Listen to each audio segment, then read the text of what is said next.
आज की इस एक्सप्लेनर में आपका स्वागत है। आज हम मॉलिक्यूलर आर्किटेक्चर के डिटेक्टिव बनने वाले हैं और हम मिलकर डीकोड करेंगे डीएनए मॉलिक्यूल की अद्भुत संरचना और इसके विशाल पैमाने को।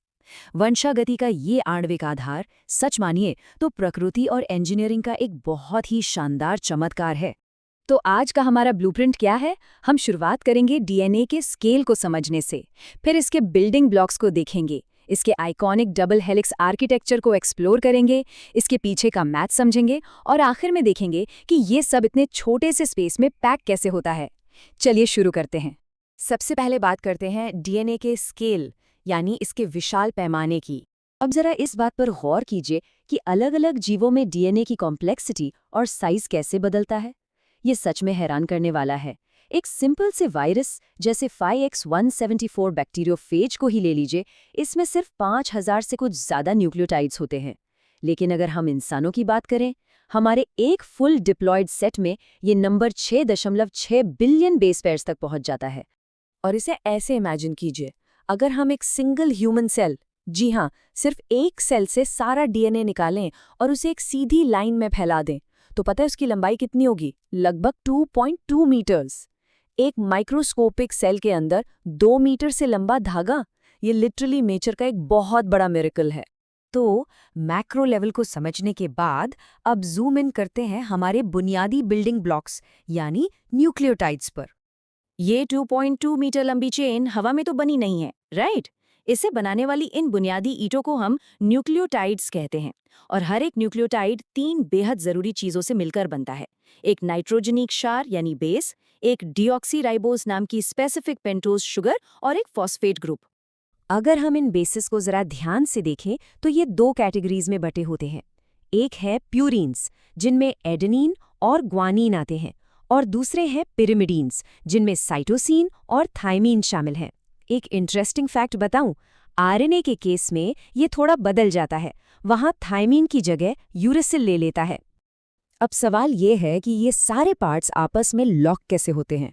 तो देखिए, यहाँ कुछ खास केमिकल बॉन्ड्स काम करते हैं, जैसे एन ग्लाइकोसिडिक लिंकेज शुगर और बेस को जोड़ता है।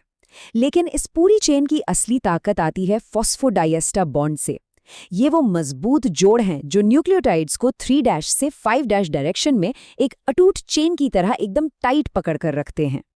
बिल्डिंग ब्लॉक्स तो रेडी हो गए, अब बारी है इसके ग्रैंड आर्किटेक्चर को देखने की, यानी फेमस डबल हेलिक्स।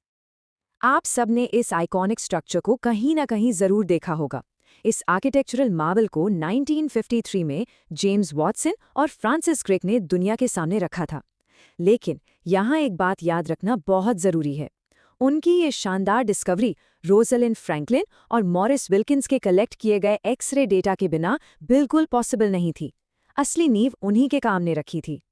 तो ये काम कैसे करता है? इस डिज़ाइन में शुगर फॉस्फेट बैकबोन वाली 2 चेन्स होती हैं जो एक दूसरे के एंटी पैरेलल चलती हैं। मतलब एक 5' से 3' की तरफ तो दूसरी बिल्कुल उल्टी दिशा में। और इसके बीच की जो सीढ़ियां हैं ना, वो स्पेसिफिक हाइड्रोजन बॉन्ड से बनती हैं। एडेनिन हमेशा थाइमीन के साथ 2 बॉन्ड्स बनाता है और ग्वानिन साइटोसिन के साथ 3 बॉन्ड्स बनाकर इसे और भी ज्यादा मजबूती देता है। अगर हम इसके एग्जैक्ट मेजरमेंट्स की बात करें तो जो चीज़ सबसे पहले दिमाग में आती है वो है इसका पिच। इस राइट हैंडेड हेलिक्स का एक पूरा घुमाव या एक कंप्लीट टर्न ठीक 3.4 नैनोमीटर्स का होता है, एकदम प्रिसाइज। इसकी स्ट्रक्चरल स्टेबिलिटी समझने के लिए ये नंबर्स कमाल के हैं। इसका डायामीटर 2 नैनोमीटर होता है और इसके हर एक पिच में एग्जैक्टली 10 बेस पेयर होते हैं, जिसका सीधा सा मतलब है कि हर 2 बेस पेयर के बीच का गैप 0.34 नैनोमीटर होता है। ये कोई रैंडम अरेंजमेंट नहीं है, ये एक परफेक्ट मैथमेटिकल डिज़ाइन है।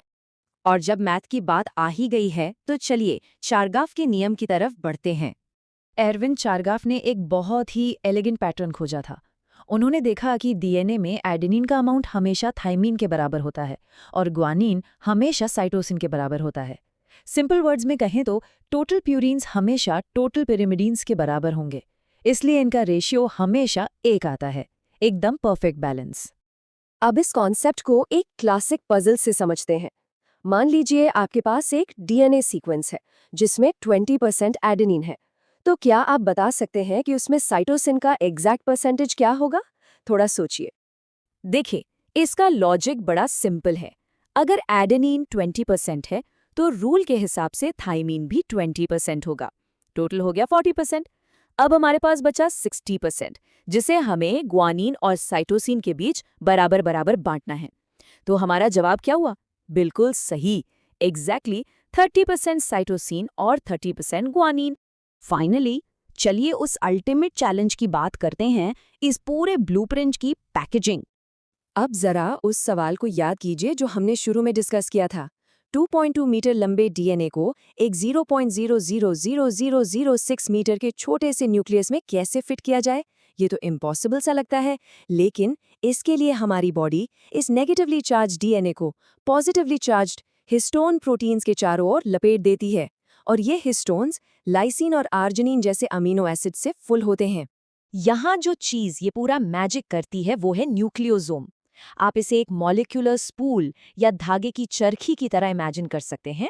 ये 8 हिस्टोन मॉलिक्यूल्स से बनी एक कोर है, जिसके चारों तरफ लगभग 200 बेस पेयर लंबा डीएनए एकदम टाइटली रैप होता है। जब ये सारी चरखियां या स्पूल्स एक साथ जुड़कर क्रोमेटिन बनाती हैं, तो ये दो तरीके से अरेंज हो सकती हैं। या तो ये थोड़े लूज रहते हैं, जिसे यूक्रोमेटिन कहते हैं, ये एक्टिव होते हैं और इन्हें आसानी से पढ़ा जा सकता है। या फिर ये एकदम टाइट पैक हो जाते हैं, डार्क कलर के हेट्रोक्रोमेटिन बनाते हैं, जो इनएक्टिव होते हैं और बेसिकली एक सेफ स्टोरेज की तरह काम करते हैं।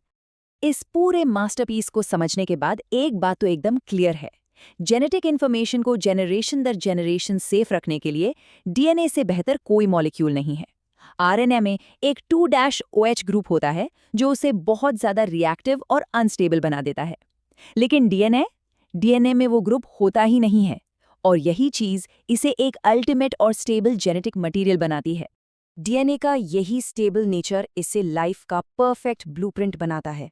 लेकिन जाते जाते एक सवाल आपके लिए छोड़ता हूँ, दुनिया को ये बात पता कैसे चली? आखिर वो फेमस हर्शे-चेज एक्सपेरिमेंट क्या था जिसने एक बार में ये प्रूव कर दिया कि प्रोटीन नहीं बल्कि डीएनए ही वो असली जेनेटिक मटेरियल है जो हमें विरासत में मिलता है? ये आगे सोचने के लिए एक बहुत ही कमाल का टॉपिक है। आज के इस एक्सप्लेनर में हमारे साथ जुड़ने के लिए बहुत बहुत शुक्रिया।